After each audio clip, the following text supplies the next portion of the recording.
So you mentioned nanoemulsion. For those listeners and hosts who might not be familiar with what exactly that is, could you sort of explain? Well, let's go back to the very basics on it. The very basics are, what is an emulsion?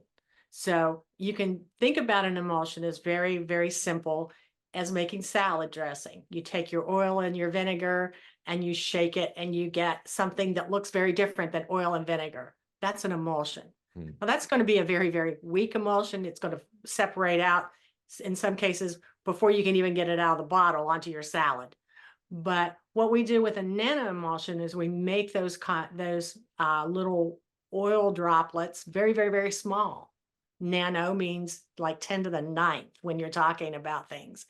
Uh, and so we make these very small and we suspend the terpenes in these compounds, in these little oil bubbles, essentially, and they will stay in solution.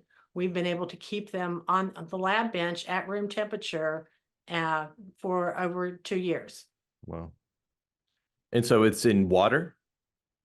It's in water, and we use a natural soap.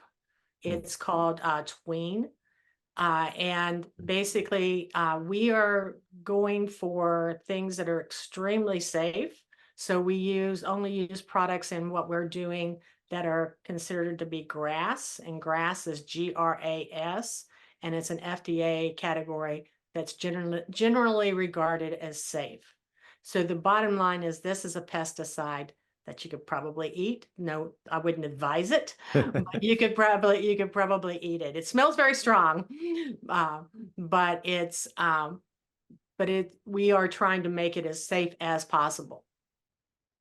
Excellent. No, I'm glad you brought that up because obviously, yeah, terpenes, they smell. Mhm. And so if you're adding these to the plant, is it going to affect, I mean, if it's cannabis, it's one thing, but if you're looking to put this on other crops, is it going to affect the smell, taste of those crops?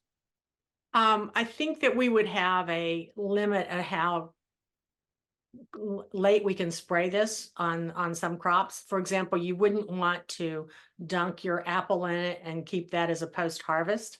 Hmm.